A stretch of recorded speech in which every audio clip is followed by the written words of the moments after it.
Sobat Bongkar Abis, kita berjumpa kembali dalam dialog podcast Bongkar Abis Korupsi, Kolusi, Manipulasi.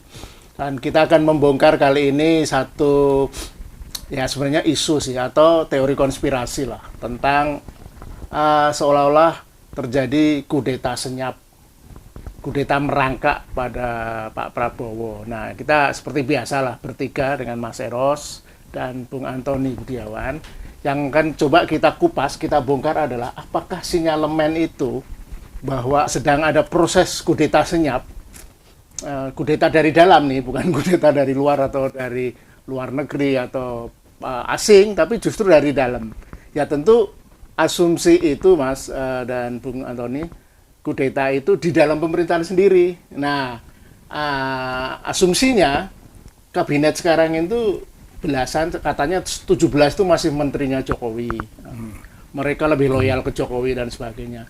Dan kemudian ada rangkaian peristiwa-peristiwa terakhir yang agak kocak ya, menurut saya itu Mas. Perwira-perwira polisi yang sedang ada pendidikan, sowan ke rumah Jokowi minta pengarahan. Itu kan aneh. Kalau Jokowi diundang sebagai mantan presiden ke tempat pendidikan itu masih oke, tapi sowan ke rumahnya. Kemudian juga sepanjang Lebaran ketika Presiden Prabowo ke luar negeri, menteri-menteri yang loyal ke Jokowi pada berhamburan. Nah, kemudian yang terbaru ini, yang juga dipergunjingkan adalah kenapa Presiden Prabowo menunjuk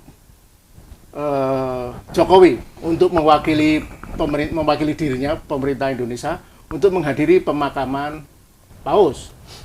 Ya, kalau tidak bisa kan lazimnya itu diserahkan kepada wakil presiden. Tapi kita sadar ya, Indonesia akan mengalami kemaluan yang besar. Rasa malu kalau diwakili oleh wakil presiden yang kebetulan culun manyun itu. Nah, tapi kok kenapa bapaknya? Ada rumor bahwa itu yang minta Jokowi, agar dia yang diutus menggantikan Gibran untuk mewakili Indonesia. Nah, serangkaian storytelling itu kemudian diterjemahkan sebagai itu. Kok Presiden Prabowo semakin tidak fokus, tidak jelas, sehingga Jokowi tampil melulu. Nah, tampil dalam arti juga dalam kasus ijazah dan kontroversi lain. Nah, ada satu story yang menarik, teori Mansurian candidate. Adalah calon presiden atau calon penguasa yang disetting jadi semacam pemimpin boneka. Nah, ada yang nyeting. Nah, the Mansurian candidate ini satu istilah yang populer dalam kajian politik konspirasi. Nah, apakah itu sedang terjadi saat ini di Indonesia? Artinya, Presiden Prabowo harus menunjukkan dia bukan the Mansurian candidate itu. Gimana Mas Eros? Ya memang ini kan susah juga ya kalau kita hanya berdasar rumor kan nggak mungkin kita bahas ya. Tapi yang pasti aja lah ya. Sejak pertama memang banyak teman-temannya orang dekat juga mempertanyakan. Ya. Lingkaran dalam Prabowo. Iya, kawan-kawan saya juga lah ya mempertanyakan apa sih gitu ya urgensinya memasukkan mantan-mantan menteri kabinet bisa fundamentalitas inilah Jokowinya ya. Apa urgensinya? Waktu pertama kita kan pasti pasti Pak Prabowo itu tidak mungkin lah memasukkan tanpa ada hal-hal ya bukan permintaan, mungkin juga dia mempunyai cara sendiri dalam menyelesaikan ke depan gitu ya. Nah, tapi hari demi hari, bahkan di satu rapat ya saya juga banyak teman-teman menuntut 100 hari, udah 100 hari Mas, ya jangan itulah, nggak fair lah ya, kasihlah 200 hari. Nah, begitu 200 hari saya habis lah diteleponin. Nah inilah Mas Eros, ini udah 200 hari loh ya. Lihat dong kayak gini. Nah kenapa? Kalau saya jadi teringat zaman kita reformasi, seperti saya juga katakan pada Mbak Mega dan Gus Dur, we blow the golden chance gitu ya. Jadi golden moment ini nggak digunakan menurut saya, sehingga tafsir itu berkembang ya. Apalagi belakangan ini memang ada semacam apa ya, sangat agresif gitu ya, bahwa sejak ada ORC apa tuh OCCRP itu kan Jokowi seperti ya, berusaha meyakinkan itulah kata orang luar yang nggak ngerti gitu ya.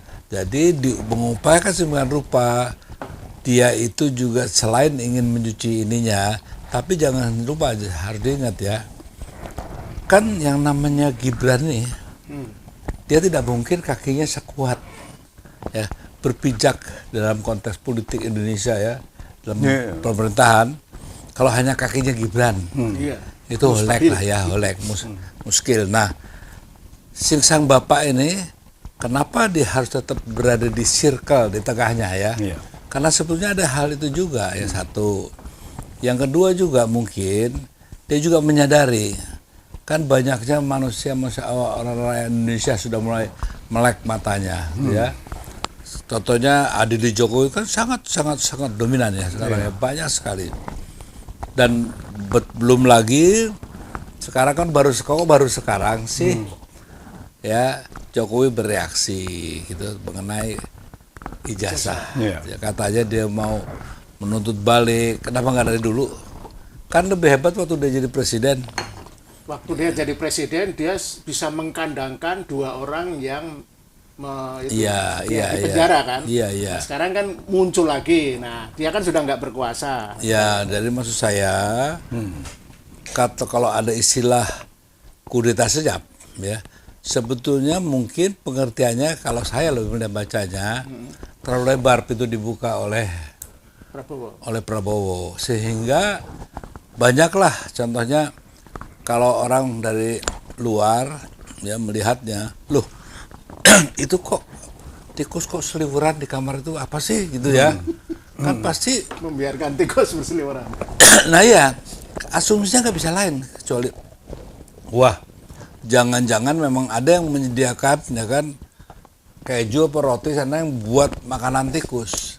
Iya, yang aneh itu kok tidak sensitif terhadap manuver-manuver seperti itu tikus yang berseliweran itu, tapi sangat sensitif terhadap suara-suara kritis dari publik. Nah, saya ingin melanjutkan nih Bung Antoni ya, terkait dengan teori istilah the Manchurian Candidate tadi, yaitu presiden boneka itu. Nah, ini yang menarik gini kan, Jokowi itu dulu 10 tahun berkuasa itu kan sering dikritik sebagai presiden bonekanya Jinping China ya kan, karena begitu tunduk, begitu ngikutin maunya. Nah, sekarang agak ironis kalau Presiden Prabowo bonekanya Jokowi yang bonekanya Jinping ya. Teori-teori bahwa Cina sekarang sebagai pemain utama geopolitik dunia ya, Amerika sekarang nggak sekuat Cina malah. Ini gimana itu menurut Anda? Saya ingin pendekatannya adalah bukan dari apa yang dibilang katanya kudeta senyap gitu, tetapi sebetulnya intinya sama, dan saya sudah bicarakan berkali-kali. Ada yang mau mendiskreditkan Prabowo, kan gitu kan? Mendiskreditkan Prabowo, ya sebetulnya identik yang dengan tadi kudeta senyap tadi gitu.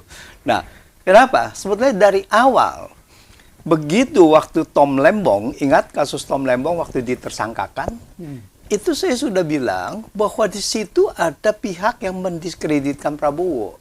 Begini, Tom Lembong dikenal, ya dia dekat Anies, lalu ya, tim suksesnya Anies kan. Tim sukses Anies dan sangat frontal dengan Jokowi ya pada saat itu ya. Lalu Tom Lembong sewaktu menjadi tim sukses waktu awalnya itu dia sudah diancam bahwa ini akan ada sprindik loh kalau terus. Nah, contohnya seperti Erlangga lah ya, kita tahu secara umum, secara terbuka kalau dia tidak mundur ada sprindik nih. Tapi maaf ya, boleh nggak saya ini ya gini loh. Yang itu kayaknya semua orang udah tahu deh ya. Yang lebih penting bagi saya dalam keadaan yang seperti ini, situasi seperti ini, ekonomi ini gimana? Enggak, sebentar Mas. Karena ada ininya.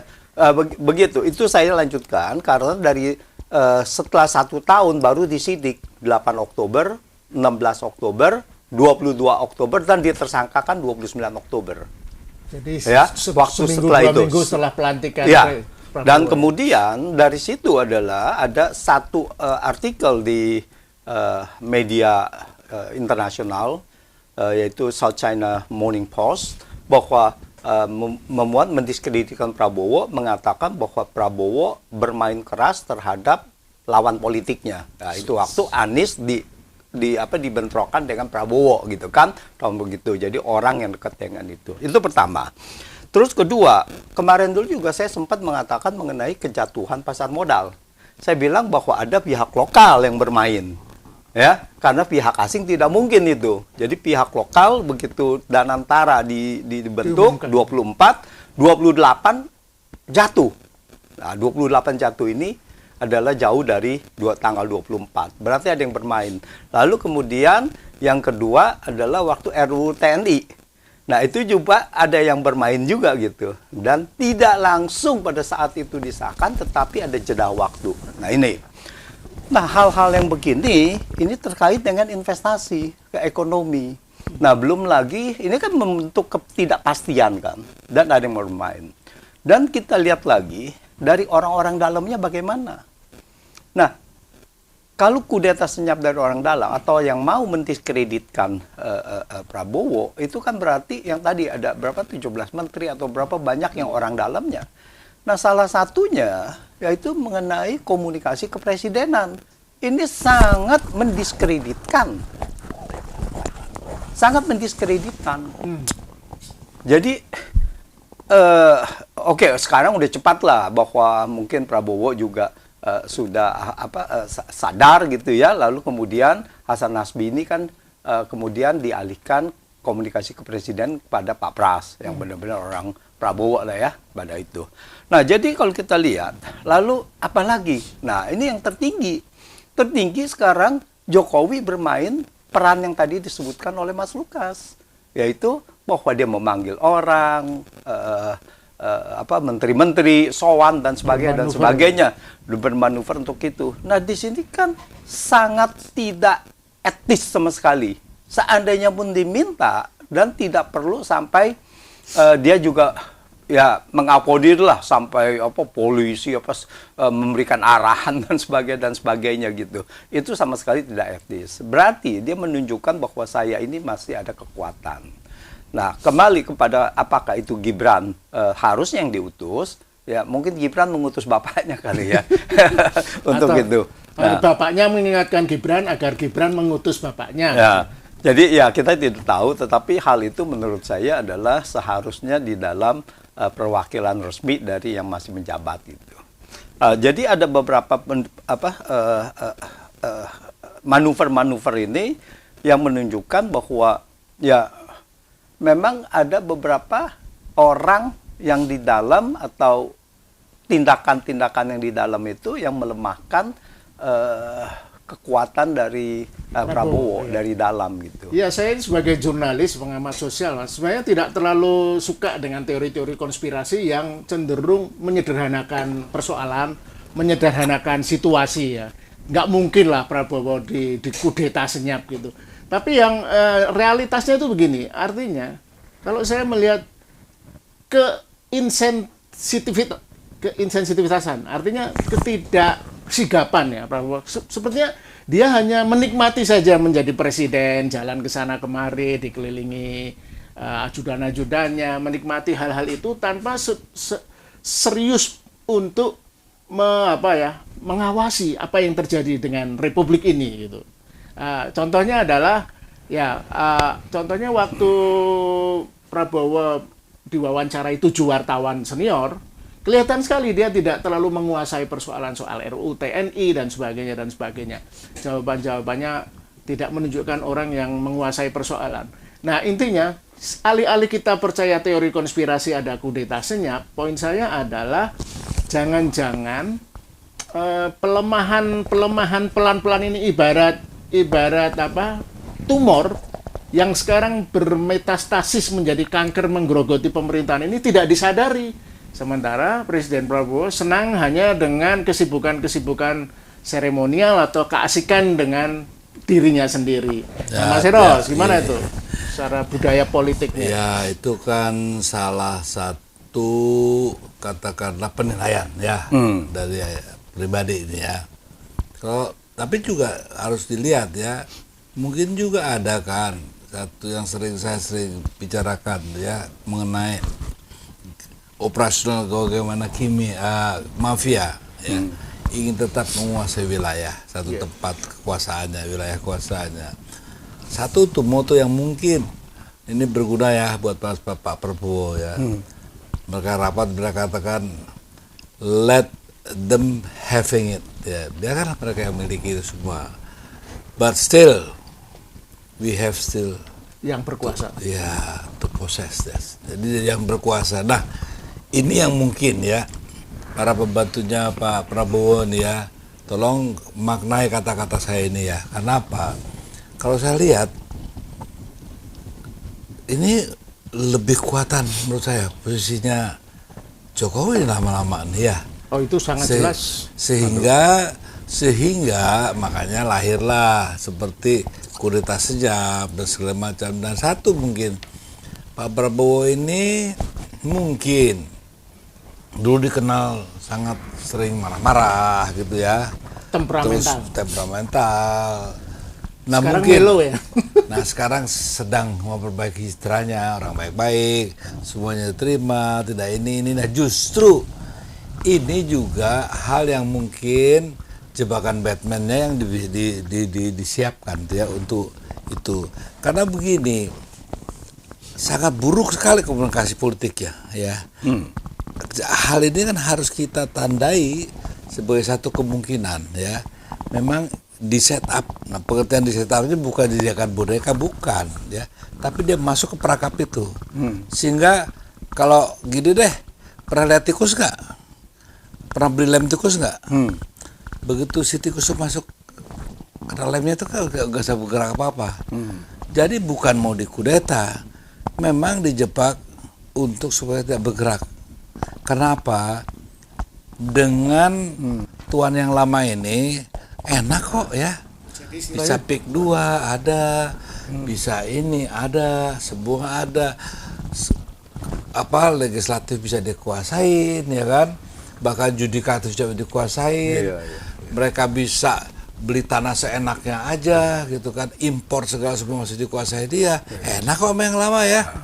Yang baru kan belum jelas, apalagi gawat deh kalau nanti dia penyakit marah-marahnya datang, kacau kita. Karena dia sangat nasionalis kan begitu. Ya kan? Sehingga dengan demikian rapatlah mereka ya. Oke, biarkan aja berkuasa. Tapi kita yang menguasai ya. Nah, caranya apa? Taruhlah jebakan-jebakan Batman-nya ya, yang begitu bagus sehingga seolah-olah terjadi kudeta senyap.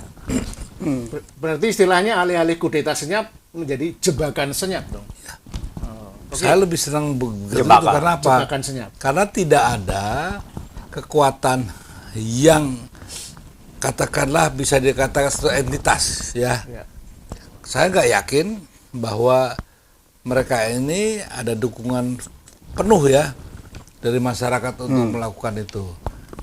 Sudah dari pihak ABRI. Contohnya gini, kalau nggak salah Mas Fakhrul Razi ya, mengatasnamakan perwirawan itu kan, walaupun purnawirawan. Trisno. Ya, kan satu hal yang disampaikan.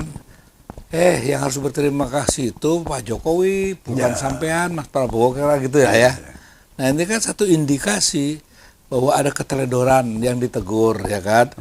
Jadi sebetulnya kalau saya lihat memang makanya saya bilang karena komunikasi politik yang dibangun oleh Pak Jokowi ini menurut saya bagus, sangat bagus ya. Sementara yang dibangun Pak Prabowo ini sangat tidak bagus. Nah, hal itulah membuka peluang sehingga jebakan-jebakan itu dengan mudahnya dipasangkan ya. Jadi kubu pemerintahan Jokowi ini sedang menjebak kubu Prabowo dan kubu Prabowo terlena. Saya ingin membawa ke skup geopolitiknya nih Bung Antoni. Begini, kan situasi ekonomi dunia ini sedang jumpalitan ya. Dengan perang tarifnya Donald Trump. Dan sekarang perang itu memang jadi bipolar antara Amerika dan Cina, Donald Trump dan Xi Jinping. Nah, Xi Jinping juga sudah mulai ngancam negara-negara yang tunduk ke Amerika ini. Ya, jadi udah kacau lah ini. Dan dugaan saya cepat atau lambat resesi ekonomi dunia akan terjadi. Nah, kaitannya dengan jebakan senyap, kita tidak lagi pakai kudeta senyap, adalah kalau worst come to worst, ekonomi sangat buruk, karena krisis sosial, krisis keuangan, krisis ekonomi kan akan membawa kerusuhan sosial seperti tahun 98. Akhirnya siapa yang paling siap? Kubu pemerintahan mana? Klik kekuasaan yang mana? Tapi kalau gini, kalau rasanya itu pertanyaan itu kita sampaikan dulu. Tapi yang masalah ekonomi yang begini nih ya. Hari ini pagi ini salah satu koran ya nasional ya mengatakan, Sri Mulyani mengatakan bahwa sebetulnya Cina dan Amerika masih memperhitungkan kita, ya kan? Bahkan negosiasi itu perang tarif di antara mereka gitu ya. Kita mempunyai kasarlah posisi bargaining yang lumayan kalau saya tangkapnya begitu. Nah, ini kan begini Bung Antoni, kenapa sih kita tuh nggak pernah dapat gambaran tentang manuver ekonomi pemerintah ini yang jelas? Apakah ini isapan jempol? Apa memang pemerintah saat ini begitu hebat, masih sangat diperhitungkan oleh Amerika dan itu mungkin ke sana. Menurut saya sih pasti nggak diperhitungkan. Tapi poinnya pertanyaan fokus saya adalah apakah ekonomi Indonesia ini sustain nanti ketika perang tarif itu semakin keras? Iya, jadi kita lihat tim negosiasi kita langsung datang pertama kali, tapi boleh dikatakan ini gagal total karena ada indikasinya. Karena bahwa tarif itu dilaporkan oleh Pak Menko Erlangga malah dinaikkan menjadi 47% gitu. Jadi ini udah, dan nanti akan ada perundingan putaran-putaran selanjutnya gitu. Jadi ini tahap pertama ini sudah tidak dianggap, sudah kalah gitu. Nah, ini juga nanti Pak Prabowo harus mengevaluasi apakah tim ini sudah benar apa tidak gitu.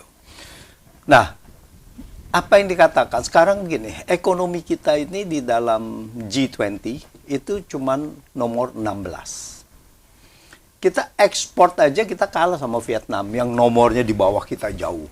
Secara ekspor dia 150% atau 170% dari kita. Ekspornya lebih tinggi dari kita. Jadi ekonomi kita itu adalah ya karena kita penduduknya besar aja gitu kan. Jadi seolah-olah itu sangat besar gitu ya. Nah, bahwa secara nominal value bahwa kita ekonomi kita 1 triliun lebih itu memang benar bahwa itu menjadi signifikan, pasar yang signifikan. Itu diperhitungkan pasti oleh China gitu ya. Nah, begitu juga sebetulnya India karena jumlahnya sangat besar meskipun penduduknya banyak yang miskin, tetapi diperhitungkan karena marketnya. Dia kalau dengan 10% aja dia target market yang di sana itu sudah sama dengan seluruh negara dari negara-negara yang jauh lebih kecil gitu. Nah, jadi ini pasar yang sangat menarik. Tetapi kalau kita lihat bahwa apa kita yang benar-benar diperhitungkan, saya rasa diperhitungkan hanya sebagai market. Jadi bukan diperhitungkan sebagai kekuatan ekonomi dunia. Bukan mitra ekonomi. Bukan mitra ekonomi yang ini. Jadi ini yang kita sangat menyedihkan itu sekali. Dua hal yang berbeda ya. Itu dua hal yang berbeda gitu.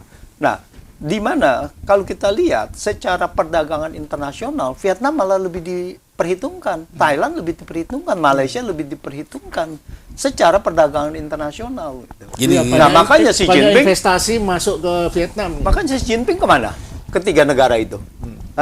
Dia ke Malaysia, ke Vietnam, ke Thailand juga. Nah, gini. Jadi kita situ kan. Gini Bung Bung John. Kan banyak dari pemirsa kita ya yang mengatakan kalau Anton itu emang sentimen aja gitu ya. Nah, sentimen sama siapa? Ya sama Jokowi. Sama Jokowi dan melihat bahwa semuanya nggak bener gitu. Sama Sri Mulyani.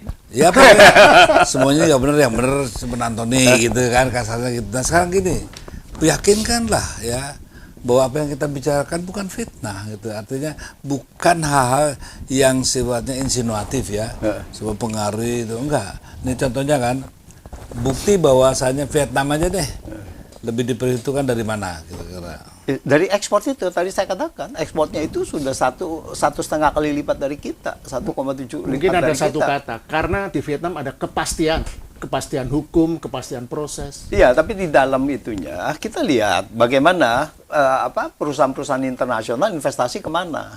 Kita nguber-nguber ya kemana, sampai ke Qatar, sampai kemana, sampai ke itu Tesla dan sebagainya, kita diuber-uber. Jokowi ketemu sama Elon Musk pakai kaos oblong gitu kan, tapi nggak datang juga kan gitu. Tapi gini juga ya, gini maaf ya, gini kan contohnya waktu LG kan narik tuh investasinya, terus kemudian yang kita bingung Menteri BKPM tuh ya, dan dengan lantang mengatakan, oh itu kita kok yang membatalkan. Itu terus katanya Bahlil sudah menyurati begini. Rakyat itu ini yang benar yang mana sih gitu loh, itu loh. Iya, nah ini makanya ini adalah hal yang sangat buruk bahwa tidak ada kalau orang investor yang mau investasi belum terrealisasikan lalu ditulis surat Anda mengundurkan diri. Itu tidak ada di mana itu. Kalau yang ada adalah karena dia menulis surat. Iya, kalau dia tulis surat pun seharusnya bilang kapan Anda mau merealisasikan ini. Kan begitu kan? Mana ada yang langsung dibilang, oh ini Anda harus mengundurkan diri karena terlalu lama dan sebagainya, bagaimana? Ya minta aja kepastiannya gitu. Kan orang untuk investasi itu consideration-nya kan banyak. Pertimbangan-pertimbangannya banyak gitu. Kita tidak bisa memaksa. Nah, ini yang saya khawatirkan, apakah ini jebakan senyap apa tidak kan gitu kan? Karena itu bagus tuh, jebakan senyap. Jebakan senyap apa tidak? Karena ini kan benar-benar merugikan kredibilitas dari satu rezim, satu pemerintahan gitu. Ya kembali mengenai kritik, saya kritik banyak kepada Bank Indonesia, kepada Kementerian Keuangan dan sebagainya. Saya kritik semuanya melalui data. Malah kalau disebut, nah ini yang menarik sekali nih. Saya mesti cerita di sini. Saya mengkritisi sih waktu tanggal 3 September kan kita dinaikkan BBM ya. Pertalite naik dari 7.650 menjadi 10.000 dan seterusnya gitu. Lalu apa alasannya? Alasannya katanya subsidi BBM kita 502 triliun. Diteriakan oleh Sri Mulyani, oleh Jokowi, oleh banyak gitu. Lalu saya katakan itu bohong, saya bilang. Saya bicara di TV One awalnya. Itu bohong. Tidak ada itu yang namanya 502 triliun. Saya cuma ada itu 11 triliun subsidi itu. Nah, terus lalu saya berdebatan dengan staf khususnya di Twitter, katanya ini Bono nggak ada. Saya bilang, tunjukkan, saya kasihkan data-data. Oh, saya. pernah langsung. Wow, pernah langsung. Loh, saya langsung diundang FGD sama Kementerian Keuangan. Saya bilang kalau saya mau menghadiri kalau itu terbuka. Dan akhirnya diambillah satu yang namanya kalau nggak salah Energy World, ya, dia punya itu, dia mengadakan FGD. Saya datang sendiri sama satu staf saya. Ya. Lalu di situ ada sekretaris menteri, ada semua direktur-direktur yang badan fiskal dan sebagainya. Dia menceritakan. Ya. Lalu saya bilang ini ada semuanya data. Ini begini, ini semuanya begini. Anda semuanya itu membohongi pada publik. Saya bilang di situ ada orangnya. Misalnya begini, Mas, kita ini waktunya udah habis. Kita penutup nih ya. Jadi kira-kira dari kudeta senyap yang kita tolak, yang ada adalah jebakan senyap. Jadi what is to be done? Ya kita ingatkan apa yang perlu dilakukan pemerintahan Prabowo agar bisa menghindari jebakan senyap.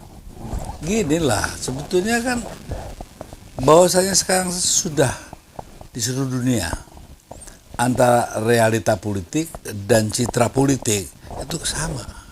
Bahkan harganya di pasar politik lebih banyak citra politik. Ini contohnya kenapa saya tanyakan masalah Anthony, gitu kan. Banyak kritik-kritikan. Mereka nggak tahu bahwa sebetulnya Menteri Keuangan, contohnya ya, ini jangan yang bermain politik ini malah di Menteri Keuangannya. Saya rasa Sri Mulyani, makanya saya tanyakan tadi, ini jadi politisi apa ekonom sih gitu loh.